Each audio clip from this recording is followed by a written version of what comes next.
ასეთი ჰიმნი ძველი და ახალი სახეებით, ახალგაზრდული ყრილობით ქართული ოცნება არჩევნების მოსაგებად ემზადება. გაზეთი რეზონანსი დღეს ოცნების საარჩევნო სიას და მაჟორიტარობის კანდიდატებს ასახელებს. სიის პირველი ნომერი გიორგი კვირიკაშვილი იქნება, რომელსაც შეცვლილი კანონის წყალობით თანამდებობის დატოვება არ მოუწევს. კახი კალაძე, გია ვოლსკი, მანანა კობახიძე, ეკა ბესელია, თუმცა მან შესაძლოა საკონსტიტუციო სასამართლოშიც გადაინაცვლოს. საინტერესოა ის, რომ ფოჩი ბესელიას ნაცვლად რეზონანსი ასახელებს მაჟორიტარობის კანდიდატად სხვას და ეს სხვა არც მეტი არც ნაკლები საქართველოს გზის ლიდერი სალომე ზურაბიშვილია. დასახელებულთა სიაში არიან ირაკლი ტრიპოლსკი, ირაკლი კობახიძე, ირაკლი სესიაშვილი, თეა წოლუკიანი, სოზარ სუბარი. თბილისის მერის დავით ნარმანიას განცხადებით, ქართული ოცნების საარჩევნო სიაში იგი არ იქნება. რეზონანსისვე ინფორმაციით სიაში იქნებიან თამარ ჩუგოშვილი, ასევე 2030-ის ექსპერტებიდან მიხეილ დუნდუა და ლევან კალანდაძე, განათლების მინისტრის მრჩეველი ოთარ აბესაძე. ასევე საუბარია იმაზეც, რომ არჩილ თალაკვაძე იქნება სიაში და თალაკვაძე შინაგან საქმეთა სამინისტროდან პარტიის სიაში კიდევ რამდენიმე ადამიანი გადახვება. სიაში ძველ დეპუტატებს ახლებიც ემატებიან ბიზნესმენი, ევროკავშირის მხრიდან მთავრობის საერთაშორისო სავაჭრო ურთიერთობათა მთავარი მრჩეველი დავით კოღუაშვილი, ორგანიზაცია ადვოკატთა ალიანსის ექს-თავმჯდომარე მამუკა მდინარაძე, ინტელექტუალური კლუბის რასადროდის წევრი ირინე ფრუიძე, ევროკავშირის პროგრამების დეპარტამენტის ყოფილი უფროსი რომან კაკულია, შინაგან საქმეთა სამინისტროს აკადემიის პრორექტორი სოფიო კილაძე, ჯანმრთელობის მსოფლიო ორგანიზაციის წამყვანი მკვლევარი აკაკი ზოიძე და საგარეო საქმეთა მინისტრის მოადგილე ზვიად გონაძე. რაც შეეხება მაჟორიტარებს, რეზონანსის ცნობით მაჟორიტარებად კენჭსიხრიან ახმეტაში, თელავის მაჟორიტარი დეპუტატი გელა სამხარაული, თელავში პოეტი დავით მაღრაძე, ქუთაისში ახლანდელი მერი შოთა მურღულია, ხარაგაულ ბაღდადში ინტელექტუალური კლუბის წევრი დავით ლომინაძე, ფოჩი სალომე ზურაბიშვილი, მარტვილი აბაშა, ისევ სოსოდანელია, ზუგდიდი გუბერნატორის მოადგილე და პრემიერის მეგობარი კობა ქანთარია, ოზურგეთში შინაგან საქმეთა მინისტრის მოადგილე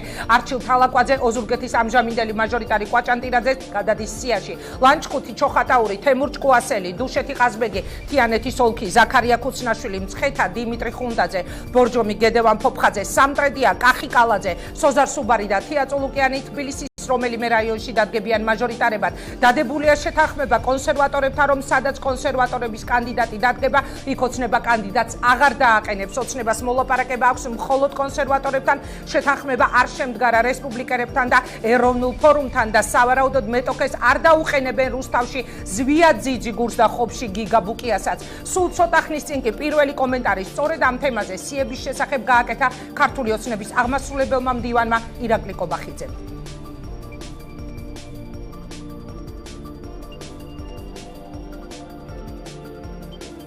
თითქმის ასრულებულია სამუშაო პროცესი სიასთან დაკავშირებით, მაჟორიტარების სიასთან დაკავშირებით, რაც შეეხება იმ გვარებს, რომლებიც გავრცელდა, ესია ნამდვილად არ შემიძლია დაგიდასტუროთ, არის გარკვეული დამთხოვები, თუმცა მთლიანობაში სია არ შეესაბამება სინამდვილეს. სამუშაოებისგან თუ გაქვთ მოლაპარაკება? ჩვენ კიდევ ერთხელ გამიმეორებ, რომ პრაქტიკულად ასრულებული ყოფილიყო სიაზე მუშაობა, თუმცა რაც შეეხება სიის გაცხადებას, ეს მოგვიანებით მოხდება უახლოეს თვეებში, სავარაუდოდ დაიგეგმება ჩვენი სიის, მაჟორიტარების სიის პრეზენტაცია და იქ შევიტყობ მთელ სახსა და გვარს. უახლოეს მომავალში, სავარაუდოდ ივლისის პირველ რიცხვებში გაცხადდება ჩვენი სია. მაშასე რა მოიგებს რეალურად ამ არჩევნებს სახეები, ფული თუ დაპირებები, გუბას სანიკიძე, ხათუნა ლაგაზიძე, პავლე კუბლაშვილი და ნუკრი ქანთარია. დღის ამბებში ორზე მე მივესალმები ეროვნული ფორუმის ლიდერს გუბას სანიკიძეს. დიდი მადლობა ბატონო გუბას, რომ ხართ ჩვენთან ერთად.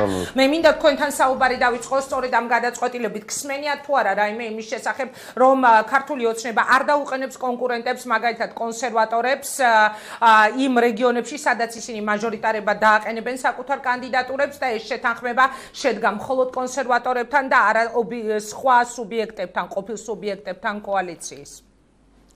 ვერაფერს ვერ დაგიდასტურებთ, მე შემიძლია დაგიდასტუროთ ეროვნულ ფორუმთან იყო თუ არა რაიმე საუბარი ამ თემასთან დაკავშირებით არ ყოფილა. ამის დადასტურება შემიძლია.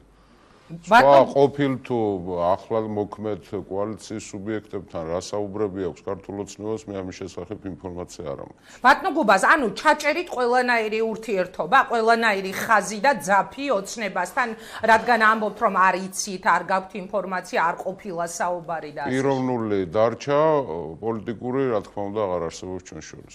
პიროვნული ბიძინა ივანიშვილთან ხომ არ გრძელდება შემთხვევით არ გრძელდება ნამდვილად. ბატონო გუბას, თქვენ როგორ ფიქრობთ, რა მოიგებს ამ არჩევნებს? სახეები, ფული თუ დაპირებები, რომელიც შეიძლება კიდევ უფრო და უფრო საოცნებო გახდეს ამ არჩევნებისთვის?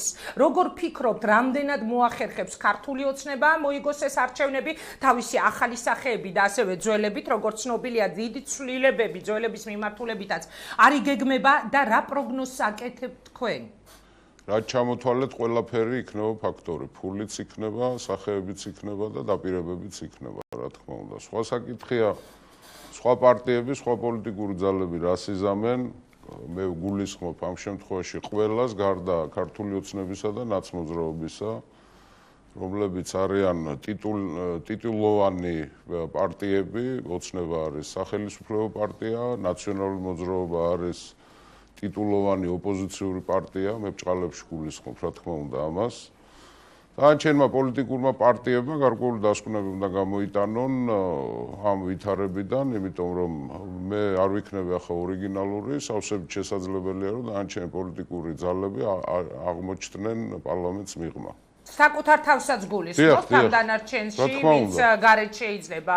რატომ არ გაქვთ საკმარისი პოლიტიკური რეპუტაცია იმისთვის, რომ ამომრჩეველი გენდოთ, არ გაქვთ საკმარისი ფული, თუ არ გეგმავთ განახლებას და რაღაც ისეთი დაპირებებით გამოსვლას ამ არჩევნებზე, რაც გაგიზდიდათ შანსებს? ინგა, ჩვენ ხო გვესმის ახლა ბავშვები არა ვართ ახლა, ხო? არათანაბარ პირობებში მიდის არჩევნები, ხო? აქ ორ პარტიას აქვს განსაკუთრებული სტატუსი, ესაა ქართული ოცნება და ნაციონალური მოძრაობა, მათ აქვთ ძალიან ბევრი უპირატესობები, ფინანსური, მედია საშუალებებით, გავლენებით და ასე შემდეგ. დანარჩენ პარტიებს მეტნაკლებობით რაღაც თანაბარი პირობები გვაქვს, თუმცა იქაც არის გარკვეული სხვაობები, მაგრამ მე მინდა გითხრათ, რომ ძალიან საინტერესო იქნება ეს არჩევნები, რამდენად მოახერხებს ქართული ოცნება დაარწმუნოს ჩვენი ამომრჩეველი, რამდენად მოახერხებს დაარწმუნოს თავის სიმართლეში ნაციონალური მოძრაობა. ჩვენ ვხედავთ, ხო, ასპარეზობაზე ყველანაირი მცდელობა არის ამ ორი პარტიის მიერ, რომ თვითონ დარჩნენ საარჩევნო ასპარეზზე, დანარჩენების იგნორირება უნდა მოხდეს. ბატონო გუბაზა, რეალურად რა ხდება ჩვენს ქვეყანაში? მე მინდა თქვენთან ვისაუბრო მთელი პროცესებზე, რაც ჩვენს თვალწინ ვითარდება. მოდის არჩევნები, გაიხსნა ღია ფრონტი პრორუსული და პროდასავლური მიმართულებებით. თუ აქამდე იყო რაღაც შეფუთულად მოწოდებული იგივე რუსული ინტერესები ქართულ პოლიტიკაში, ახლა უკვე ღიად დაიწყო საუბარი ამაზე. რა ტიპის ქვეყანას მივიღებთ დღევანდელის გათვალისწინებით უკვე 2016-ის არჩევნების შემდეგ? სადაა დღეს ჩვენი ქვეყანა? რა ტიპის ქვეყანა გვაქვს ახლა? ინგა არაერთგზის გვისაუბრია, თუნდაც მე და თქვენ ამ სტუდიაში, რომ პრორუსული, პროდასავლური ორიენტაციის პარტიები და საერთოდ ამ თემაზე საუბარი უკვე ძალიან პრიმიტიულ ხასიათს იღებს, ძალიან უშინაარსოს, დაცლილს ყოველგვარი, თქვათ, პოლიტიკური აზრისაგან. ეს არის უფრო ერთმანეთის უკან საყივარი სახელები, რომ ერთმანეთს დააბრალონ რაღაცები. საქმე გაცილებით უფრო რთულად არის, ვითარება იცვლება, არაერთგზის მე პირადად მithქვამს საჯაროდ, პარლამენტის ტრიბუნიდან, მედია საშუალებებით, რომ ძალიან იცვლება სიტუაცია მთელ მსოფლიოში, მათ შორის დასავლეთ. ჩვენ ამის მომსწრენი გავხდით რამოდენიმე დღის წინ. რეფერენდუმს გულისხმობთ, რომლის მიხედვითაც ბრიტანეთის ევროკავშირი რეფერენდუმს. ჩემთვის ყველა გაკვირვებულია, თვალები გაფართოებული აქვს როგორც საქართველოში, ისე ევროპაში. მე პირადად მაგალითად მოველოდი, რომ ბრიტანეთი გავიდოდა და ამას ძალიან ბევრი მიზეზი აქვს, ახლა დღეს ვერ მოვასწრებ ჩვენ ამაზე საუბარს, თუმცა ის მიზეზები და საბაბი, რაზედაც არის საუბარი, თუნდაც ქართულ მედიაში საკმაოდ ზედაპირულია, არასაკმარისი, ბევრ ამას ვეთანხმები, მაგრამ გაცილებით უფრო სიღრმისეულია, უფრო ხანგრძლივია ამის მიზეზები, რატომ გავიდა ბრიტანეთი, განსაკუთრებით ინგლისი და განსაკუთრებით ტრადიციული ინგლისი, დავარქვათ ასე. ამიტომ ვითარება შეიცვლება, რადიკალურად შეიცვლება და ჩვენც ისე გავიმეორებ, ჩვენც რადიკალურად უნდა შევცვალოთ ჩვენი საგარეო პოლიტიკა, მე არ ვამბობ ორიენტაცია უნდა შევიცვალოთ, არამედ პრიორიტეტები უნდა გამოვსახოთ ახალი. ის ძველი პრიორიტეტები, რაც აქამდე ინერციით მიგორავდა საქართველოს, არ არის საკმარისი. რა პრიორიტეტები უნდა შევცვალოთ? იქნებ უფრო დეტალურად განგვიმარტოთ, იმიტომ რომ ის რაც მოხდა ევროკავშირთან დაკავშირებით, ბრიტანეთში ჩატარებულ რეფერენდუმს გულისხმობ, რეალურად რანაირად შეიძლება აისახოს ჩვენს რეალობაზე? პირველ რიგში ჩვენს რეალობაზე იმითი აისახება, რომ ჩვენთვის სულ ცოტა ერთი წელი არ ეცლება არავის არ ეცლება. ანუ ერთი წლით გადაიდება ვიზა ლიბერალიზაცია. ხო, ამ ერთ წელს არა, ვიზა ლიბერალიზაციის საკითხი საინტერესოა, მაგრამ არ არის ყველაზე მთავარი მნიშვნელოვანი რა. უმთავრესი ჩვენ აი რაღაცა საკითხს წამოვწევთ, ვქმნით იმისგან რაღაც მთავარ საკითხად. მე სხვა რამეს გულისხმობ. რამდენად ეცლება დასავლეთს იმ საგარეო საფრთხეების მოგერიებისთვის, რაც აქვს ახლო აღმოსავლეთში, რაც აქვს უკრაინაში და საერთოდ ზოგადად აღმოსავლეთ ევროპაში, რა სახეს მიიღებს ევროკავშირი ბრიტანეთის გარეშე, ბრიტანეთი საითკენ წავა რა სიზამს, თვითონ რა ბედი ეწევა ბრიტანეთის გაერთიანებულ სამეფოს, იმიტომ რომ იქ საკმაოდ რთულად არის საქმე იქ შოტლანდიის, უელსის, ჩრდილოეთ ირლანდიის და ნაკლებად აქცევენ ყურადღებას გიბრალტარის ბედს. იმიტომ რომ აბსოლუტურად ერთმანეთისაგან რადიკალურად განსხვავებული გადაწყვეტილებები მიიღო, თქვათ, ამ შემადგენელმა ნაწილებმა. ამიტომ მე რას გულისხმობ რა, მე ძალიან გავამარტივებ და შეიძლება თეზისის სახე მივცეთ. ჩვენ უფრო მეტი იმედი უნდა გქონდეს საკუთარი თავის და უფრო ნაკლები იმედი უნდა გქონდეს გარედან. საკუთარი თავის იმედად შეუძლია დღეს ჩვენს ქვეყანას? როგორ არ შეუძლია? აი როგორ განვიმარტეთ? რა თქმა უნდა შეუძლია. იზოლაციაში არა, ინგა მე ამას არ ვამბობ პირიქით. მე ვამბობ დამატებითი რესურსების მოპოვება თუნდაც ჩვენს რეგიონალურ სამეზობლოში.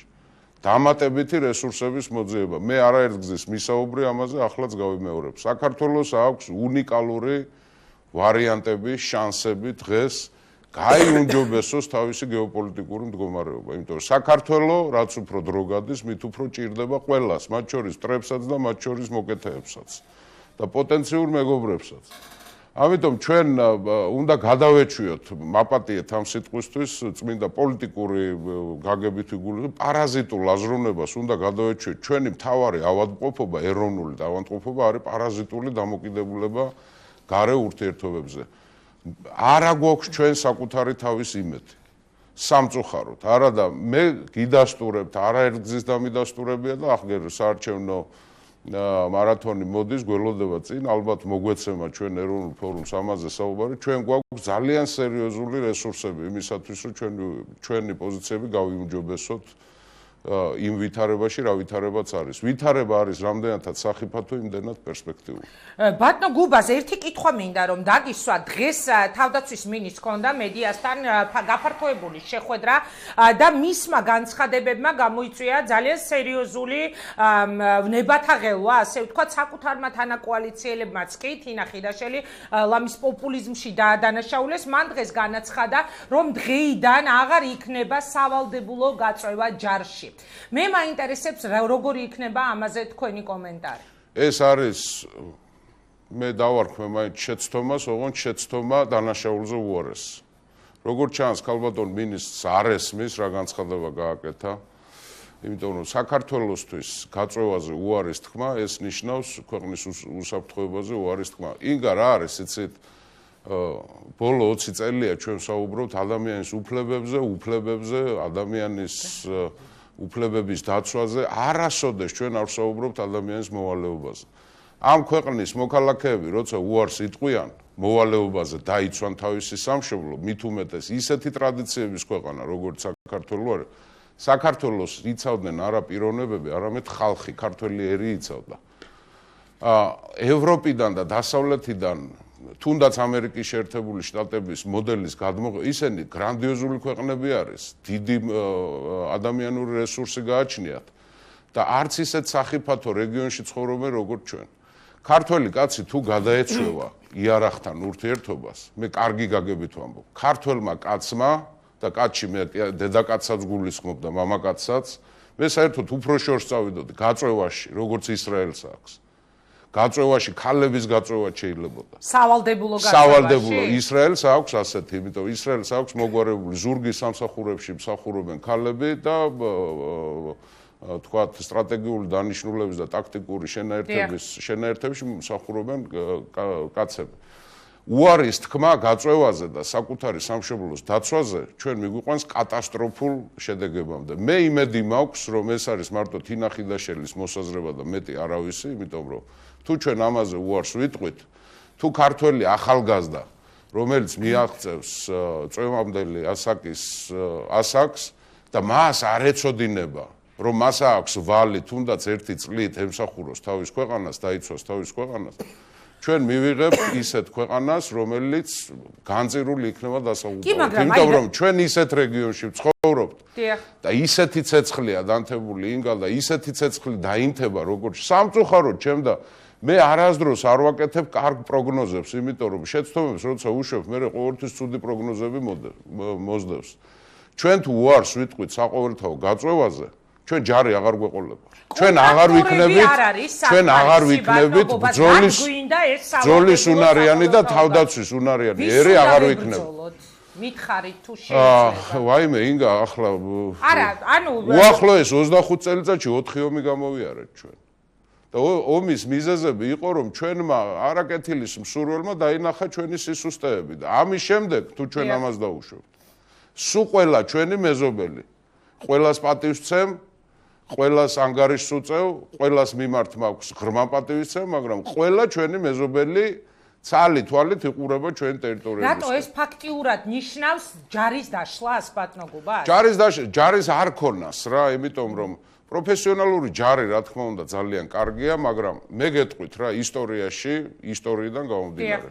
პროფესიონალური ჯარები ეს არ ახალი არის, ჯერ კიდევ ძველი საბერძნეთიდან, მაკედონიიდან მოდის. სხვათა შორის, ყველაზე დიდ წარმატებას მსოფლიოს ისტორიაში ჩვენ ვიცით, სამხედრო წარმატება ვერავინ ვერ გაიმეორა რომის იმპერიის წარმატება. რომის იმპერიის სამხედრო წარმატების მიზეზი იყო იტალიელი გლეხი, რომელიც გადიოდა ლეგიონში. პროფესიონალური ჯარი რომს არ ყავდა. როგორც კი პროფესიონალურ არმიაზე გადავიდა რომი, მაშინვე დაიწყო დაშლა რომის იმპერია. არ შეიძლება ერმა უარი თქვა საკუთარი თავის თავდაცვაზე. ეს არის კატასტროფა, ეს არის ძალიან მე ვთვლი რომ ქალბატონ თინას ახლა ეს არ ესმის, დარწმუნებული ვარ. როგორ ფიქრობთ, საიდან მოდიოდა? წარმოდგენა არ აქვს ამ საკითხზე, ამიტომ ეს არის მისი შეცდომა, თუმცა ეს შეცდომა არის დანაშაულზე უარესი. როგორ ფიქრობთ თქვენ, საიდან წამოვიდა მისი ეს გადაწყვეტილება? მან თქვა, რომ თუ მომავალი მინისტრი არ დაეთანხმება მის ამ მოსაზრებას, მას მოუწევს ხიდაშელის წინამორბედი მინისტრის გადაწყვეტილების გადახედვა და შეცვლა. თქვენ როგორ ფიქრობთ მაშინ? თინა ხიდაშელმა დაუფიქრებლად, ასე კონსულტაციების გარეშე, ანალიზის გარეშე მიიღო ეს გადაწყვეტილება? მე ვერ ვიმარჩიელებ, არ ვიცი ახლა თინა ხიდაშელმა არა, ეს ჩემთვის მნიშვნელოვანია. ეს არ არის ჩემთვის მნიშვნელოვანი. სიზმრად ნახა თუ ვინმე დაავალა ამის თქმა. ამას არსებითად ამ საკითხში გადამწყვეტი მნიშვნელობა არ აქვს. ანუ ეს მიგაჩნიათ, რომ არის დანაშაული სახელმწიფოს წინააღმდეგ. ეს არის შეცდომა დანაშაულზე უარესი საქართველოს საომავლო ბრძოლის უნარიანობასთან დაკავშირებით. ეს არის ერთმნიშვნელოვანი და ამას წყალი არ გაუვა. თუ ვინმე პოლემიკას აპირებს, მე მზათა ვარ ამისათვის, რომ 1000 არგუმენტი მოვიყვანო ნულის წინააღმდეგ. მადლობა ბატონო გუბას, წარმატება მინდა გისურვოთ ამ თემას, როგორც ჩანს, უახლოეს დღეებში მოხვება ძალიან დიდი პოლემიკა, ბევრი დისკუსია, იმიტომ რომ დღის განმავლობაში მას მერე რაც თინამ ეს განცხადება გააკეთა, უკვე ჩვენ მოვისმინეთ ძალიან მწვავე შეფასებები და ეხლა უკვე პირდაპირ ეთერში ეროვნული ფორუმის ლიდერმა განაცხადა, რომ მას მიაჩნია, რომ ეს არის ძალიან დიდი შეცდომა დანაშაულის ტოლფასი სახელმწიფოს წინააღმდეგ. მე წარმატებას უსურვებ ეროვნული ფორუმის ლიდერს, მას დავემშვიდობები, გადავდივარ გირჩთან. პავლე კუბლაშვილი გვერდება პირდაპირ ეთერში, სწორედ გირჩში გაკეთდა 1 საათის წინ საგანგებო განცხადება.